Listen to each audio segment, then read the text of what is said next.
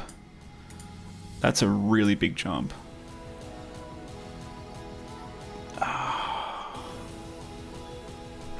It'll work for this input. I don't know if it works for all inputs. Do we walk through the list and basically find the biggest delta between lines? And go, okay, that's the part at which key sizes become untenable. And then we just take the smallest value from above us. Like, it works for this input. I don't know that it's going to be portable to other inputs though. So I don't know if we're kind of like doing happy path stuff where it's like, yeah, it works for this. I gotta call this. I gotta call it a night real soon anyway. We could do that, and we can kind of put a "Here be dragons" warning in the code to say we wrote the code that solved the challenge we were given.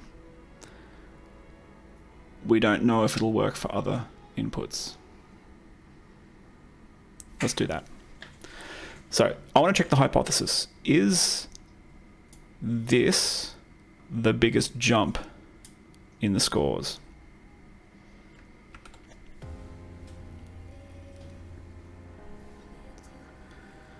How do we do that?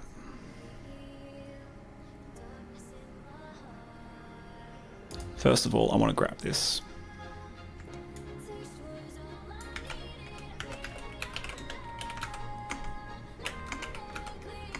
It's not what I wanted.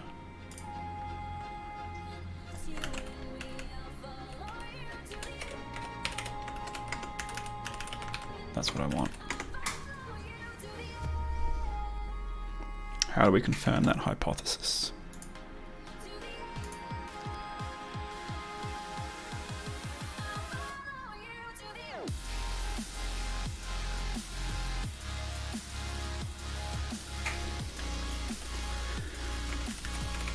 L equals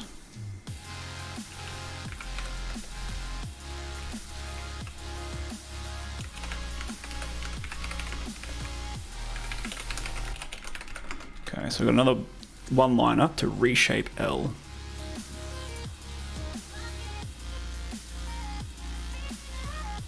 I don't think I want to do that.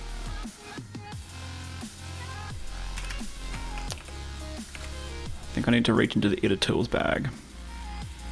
Pairwise, that's what I want. So for A, B, C, D, E, F, G, pairwise gives you A, B, B, C, C, D, D, E, E, F, F, G.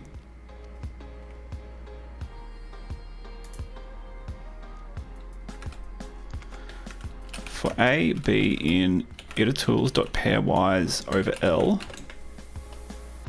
Oh, that's not going to work. I mean, maybe we can kind of make it work. We can make it work.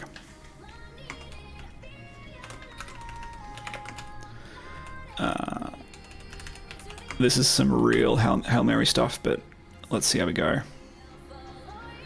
Print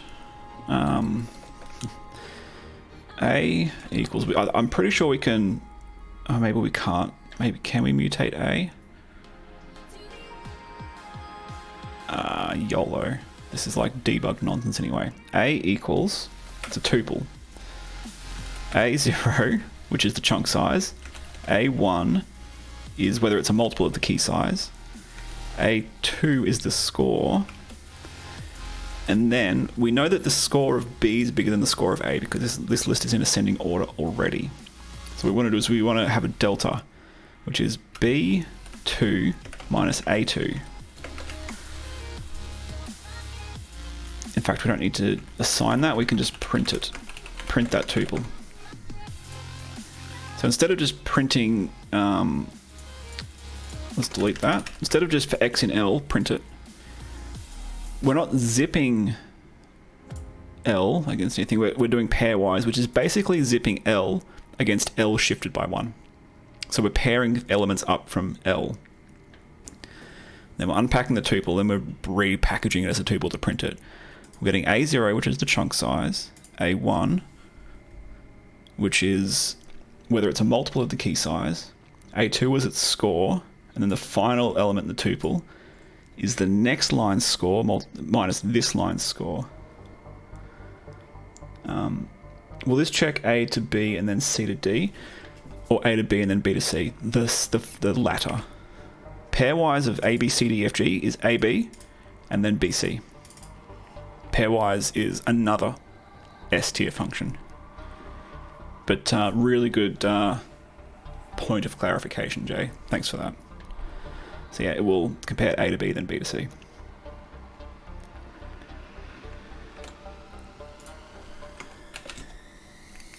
Let's run that.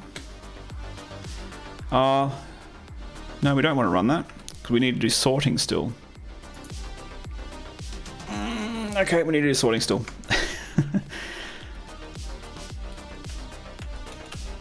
Oh, this is getting so gross. Let's pull that up here.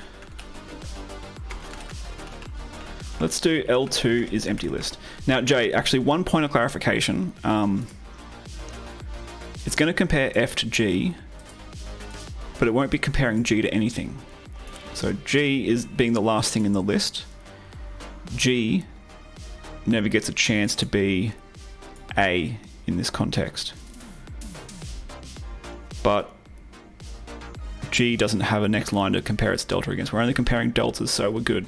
We're good. So L2 is an empty list. Now we do L2.append that tuple, which now packs into it the delta to the next line. And then for X in, nope, not yet. L2 equals sorted of L2, with the key being lambda X, X 0, 1, 2, 0, 1, 2, 3. So we're sorting ascending by the delta. Reverse equals true. Means we sort descending by delta, so the biggest delta comes up first. Well, first of all, yeah, it won't be the key anyways, but it's also never going to be the point at which the delta gets biggest.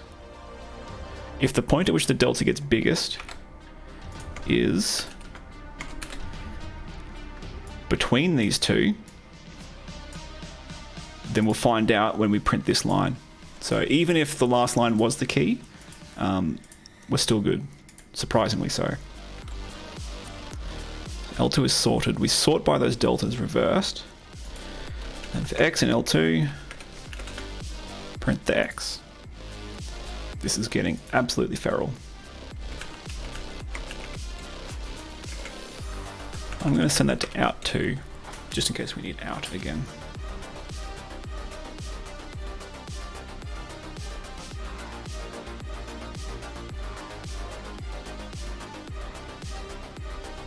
Tools has no pairwise?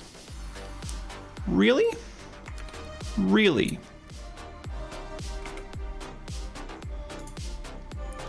Which version of Python did we get it in? 3.10.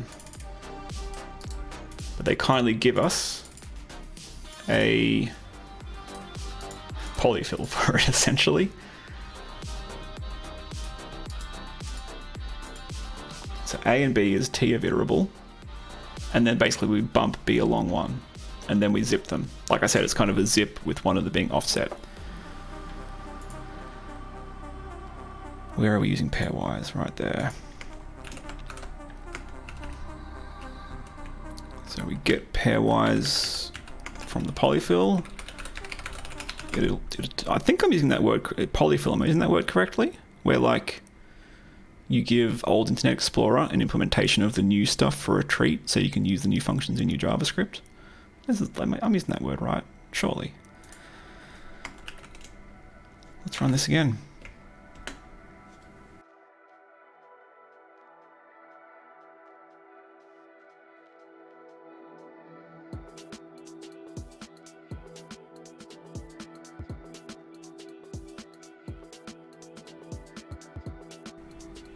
Okay, our biggest jump is indeed the jump from 1044 to its next line with a delta of 0.06. And then, wow, 0.01, 0.009, those deltas get tiny. So this strategy of looking for the biggest line-to-line jump works for the input we've been given. So let's rely on that, shall we? And then basically just look for the smallest number above it. We can look for the smallest number above it, and we can then, for safety, assert that every one of its peers is a multiple of it. And if all of that holds, I think we're in a pretty good spot to call it definitively the key. Famous last words.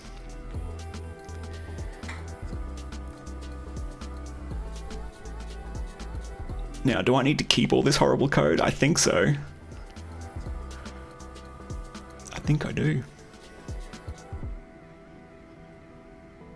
All right, I'm going to take a quick 2-minute breather, and then we'll think about if we need to keep this, and if we do, how to clean it up, how to achieve what we're looking for, and after that, we'll certainly call it a night. So if you want to see how this wraps up, please stick around. If you need to peel off, it is getting quite late, especially if you're in my time zone. Please feel free to do so. This video will be on YouTube when I get around to cutting it up and putting it on there. But yeah, if you'd like to stick around, let's give that a crack in a couple of minutes. I'll see you then.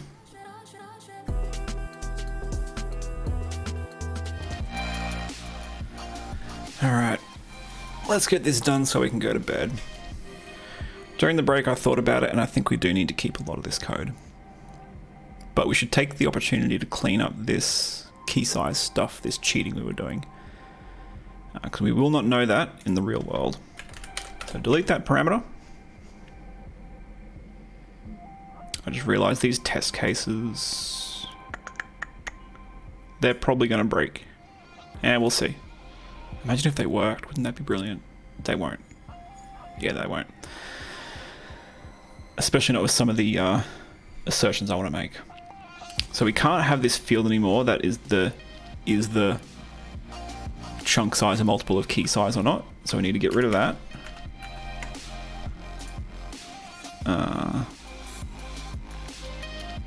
We no longer need to unpack and repack into tuples. We can simply do L equals sorted res. I don't like res. Let's make that scores. So scores is a list of tuples. List of tuple of int float. I think. Pull in these names.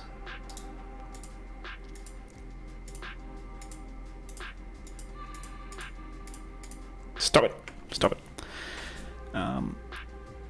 L equals sorted scores with the key being x1, which is the score. Sort scores by score. Do we need to normalize them anymore? Which is what this here is doing. I don't think we do. If we've normalized them and then the biggest gap is at a certain point, even if we don't normalize them, the gap will still be at the same point, or the biggest jump or biggest delta. That's all this line is doing, so we can goodbye.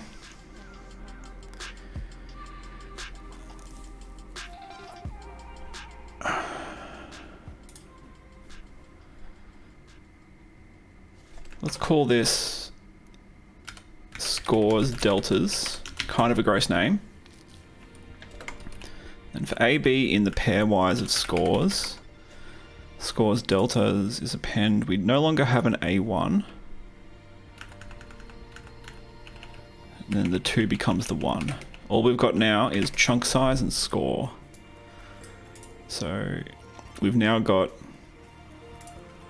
in fact, oh, this is getting really gross.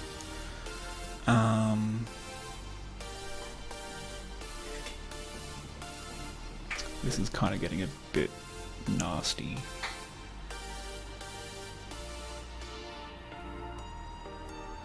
We don't need to, in the scores deltas, we don't need each line's score.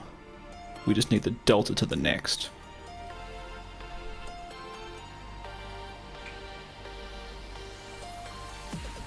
And then we can sort the list by scores deltas.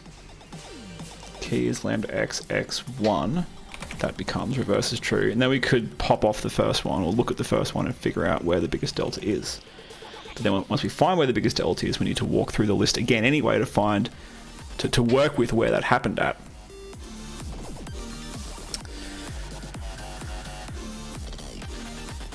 And I think that's a bit of unnecessary sorting and then walking anyway. So instead, what are we going to do? Bear with me for a second. IJ in enumerate the scores deltas. Pass. What does enumerate return again?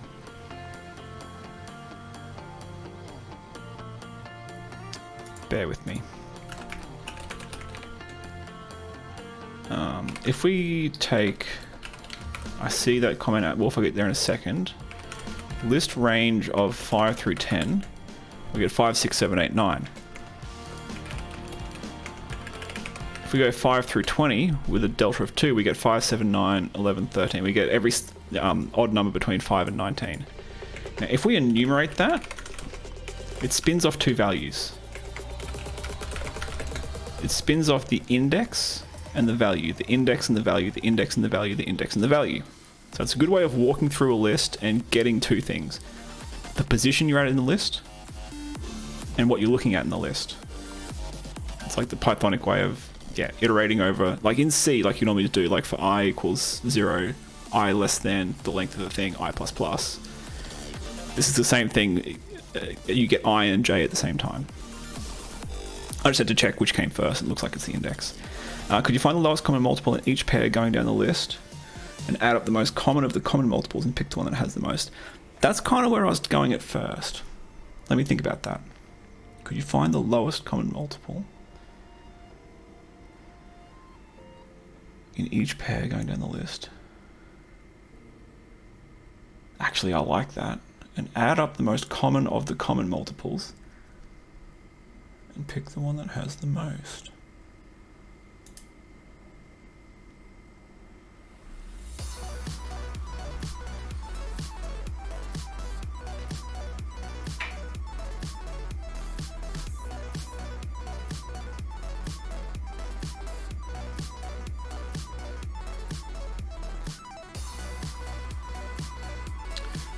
No.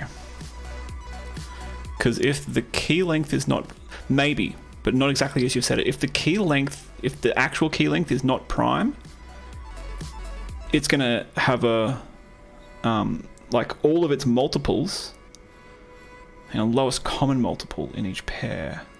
Lowest common multiple in each pair.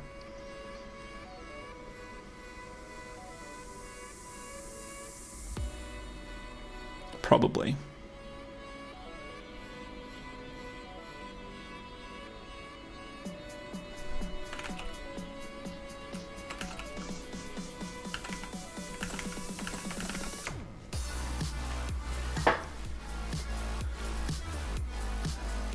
At Wolf, are you saying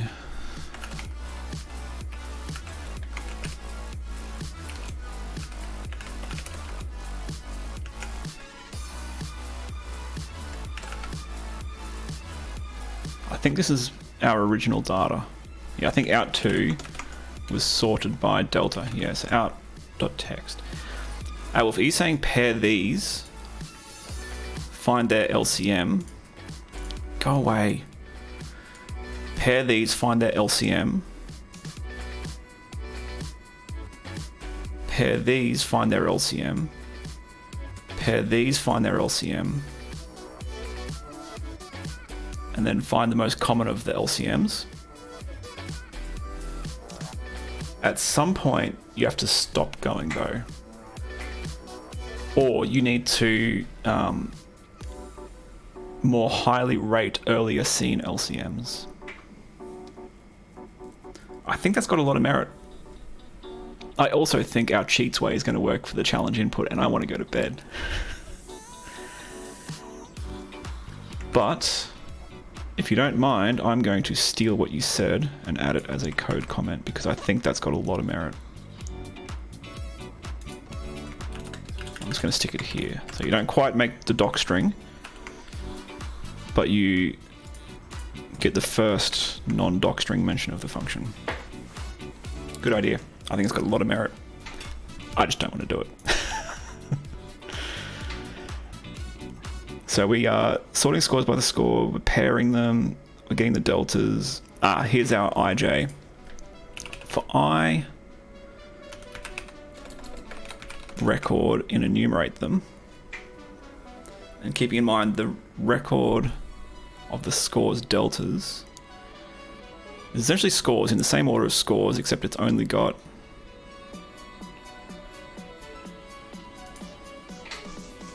the chunk size and the delta to the next line.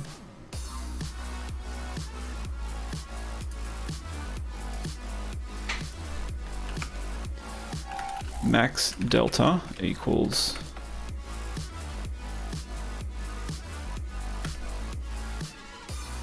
always going to be bigger than 0, unless everything in the list has the same score, in which case something's gone really, really wrong.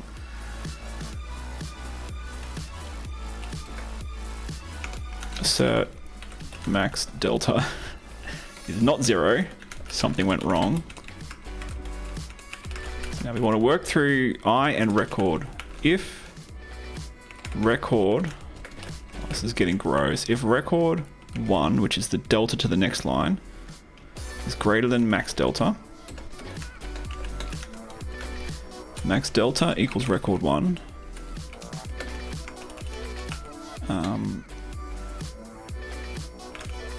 Index of max delta equals none.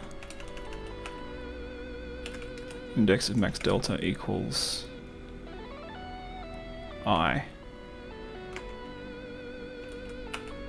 Print index of max delta. So now we should have the index into scores at which the biggest delta is about to occur at Wolf.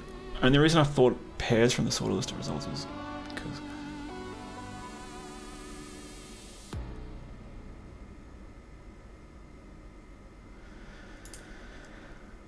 I like where you're going with it, dude.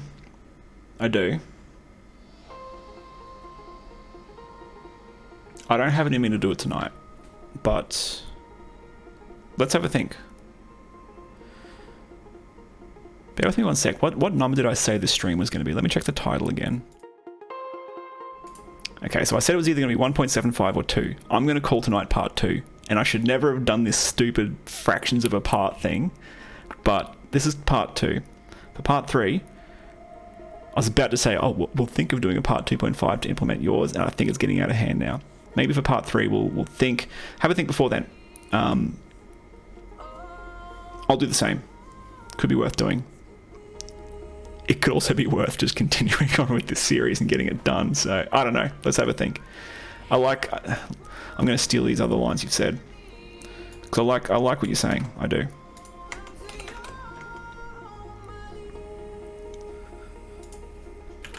Thank you for the ideas. I hope you don't mind me yoinking them. I suppose if you did mind me yoinking them, you probably wouldn't have said them.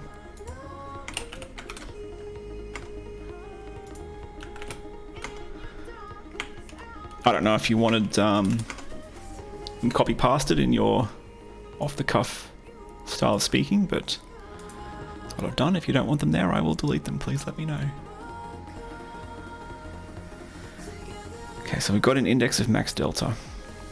Key size is no longer defined, that's fine. I just kind of want to... Doesn't bother you. Okay, thank you very much. Where are my scores deltas? Okay, I don't need to sort them anymore. I kind of just want to print the scores. Let's run this. And send it to out3.txt. Okay, key size is being given when it should not be.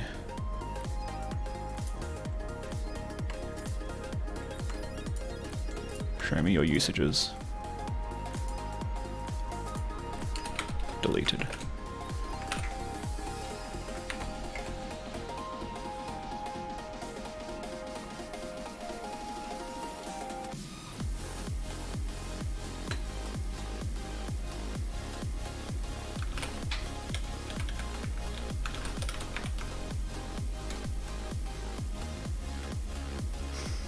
48. So if we go 48 down,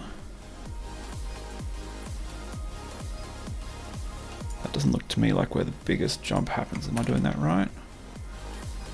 Because 1 down would be there. Oh, it's 0 index, so 47 down? Is that the biggest jump? Doesn't look like it. That might be the biggest jump. That's the biggest jump, isn't it? 1073? Nope. 1044. What am I doing?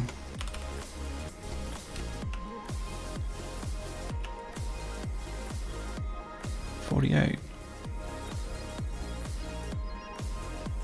Do I go 49 down? Yeah, I do. Off by 1 error, I think. That's where the biggest delta happens. I think this is correct now.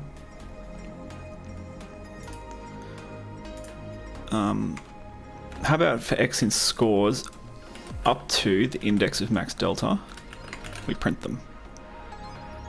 And then we should only get everything up to and including 1044. We should not see stuff from 1053 onwards.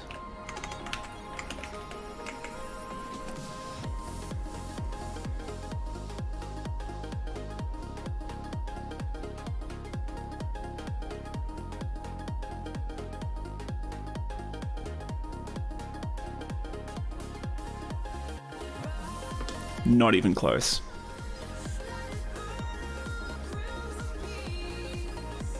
Do I have an off by 1 error where I just YOLO +1? I'm going to +2 for good measure, and let's just see what we get.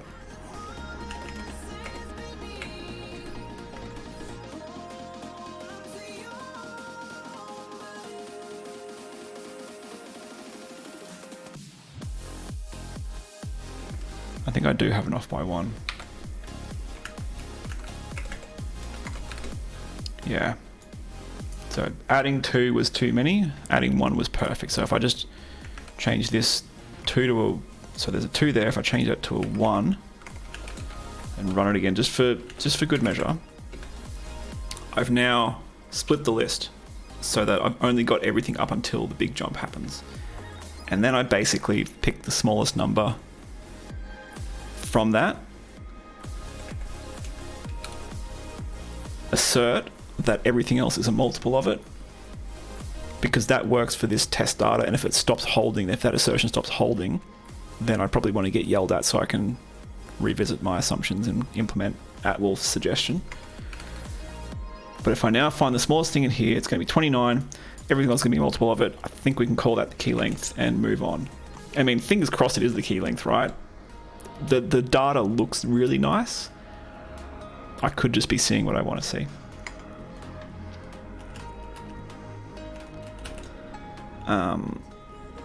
So good scores equals scores up to the index of max delta +1. Now, key size equals the minimum of x0 for x in good scores. Atwolf, maybe test your method against the earlier Alice test data with shorter keys. Do you mean longer keys? I think you mean longer keys, and that's a good idea. I don't know if I can get shorter than my keys of length 4, 5, and 6. Now, I'm just going to chuck in an assert. I know I probably abuse assert, but I find it to be really nice shorthand for, you know, if this condition doesn't hold, yell. And it's just, the code's just for me, so I can deal with it. Assert all of x0 divided by, no, x0 mod key size equals 0 for x in good scores. That's just checking to see that all of the, stupid thing, all of the scores we got in the good scores are multiples of the smallest of them.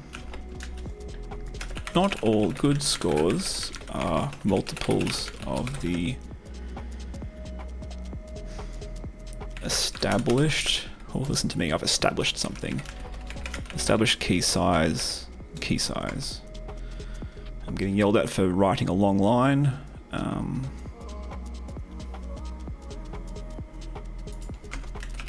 Goodbye, established. Return key size. I'm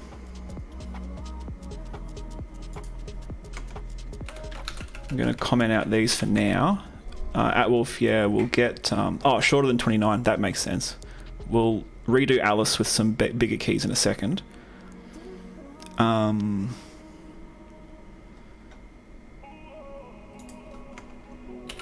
if we print guess... If we print our guess for the ciphertext being the challenge ciphertext, what did we say? 29? Yeah, 29. We should get 29 in the console here.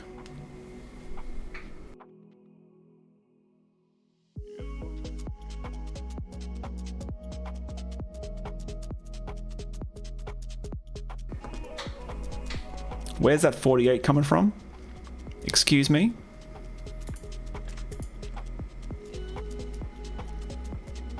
Ah, that's the index of our max delta.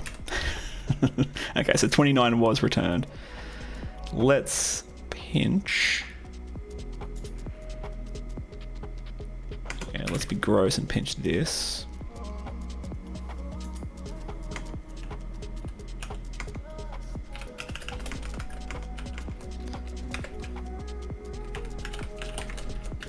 Open data slash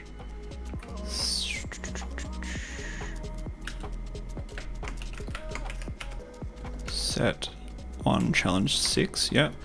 So ciphertext will read the challenge, encode it,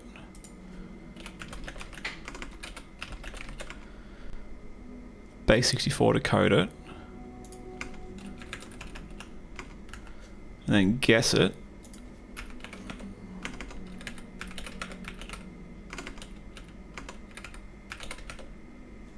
Excuse me. And we should get 29. Let's run our tests. No tests were found. Excuse me. Where's my bad byte?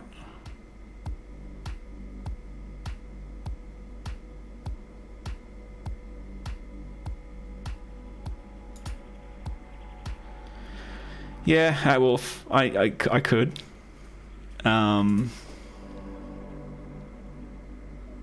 But shut up. No, I could do that. I've just got a habit of whenever I know something is ASCII text, which it is for base 64, I want to read it ASCII, and then I want to encode it because base 64 to code is picky, and it requires base 64 encoded.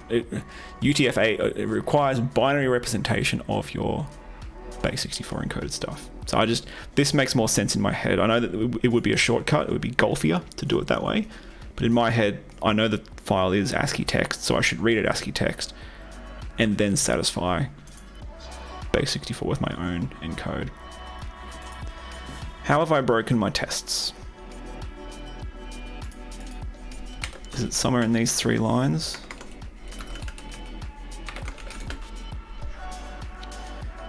No, yeah, I'm pretty sure RB would work, but just it doesn't mentally map for me in this case.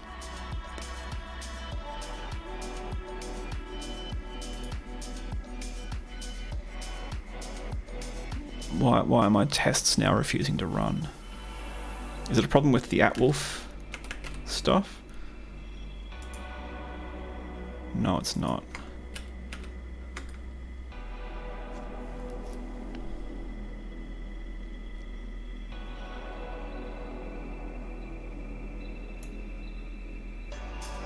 Unicode decode error. Why am I getting that for my doc tests?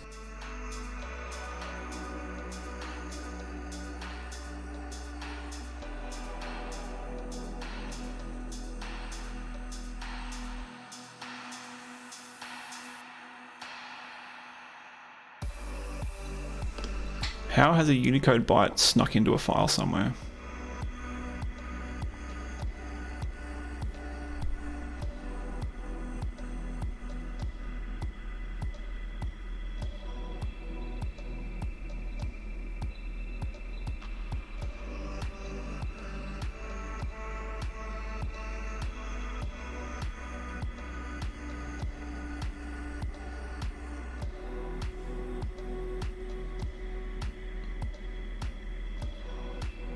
Not like my Vim swap file or anything stupid, is it?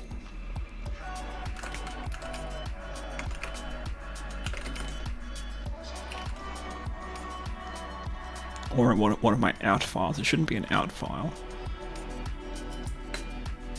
Yeah, okay, good. Just having a Vim swap file in the directory broke everything. Thanks, I hate it. Okay, good. So that test passes. So Atwolf wanted me to try Alice in Wonderland with a more substantial key. Oh, sorry, I didn't even run that test because I commented it out. Let's fix that.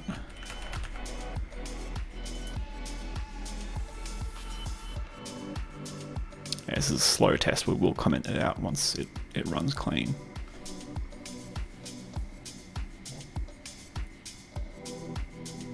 Okay, tests pass.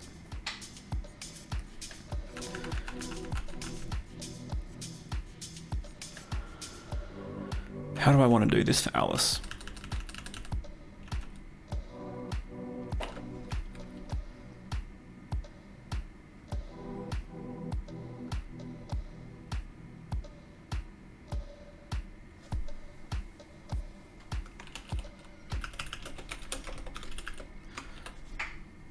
So I need a key of, let's say, about like 15 to 20 characters. Are there any fun or funny things? Any good Easter eggs that people think we should use for the key here?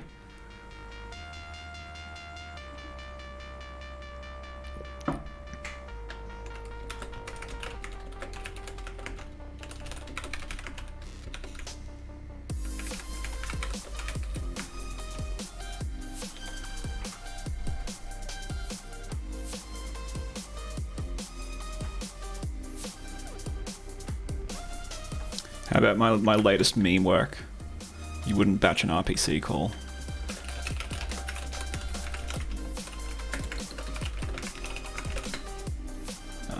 Let's see if that test holds.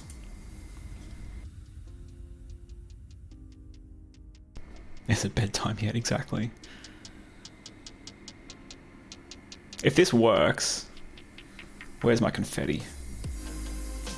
Come on. Come on.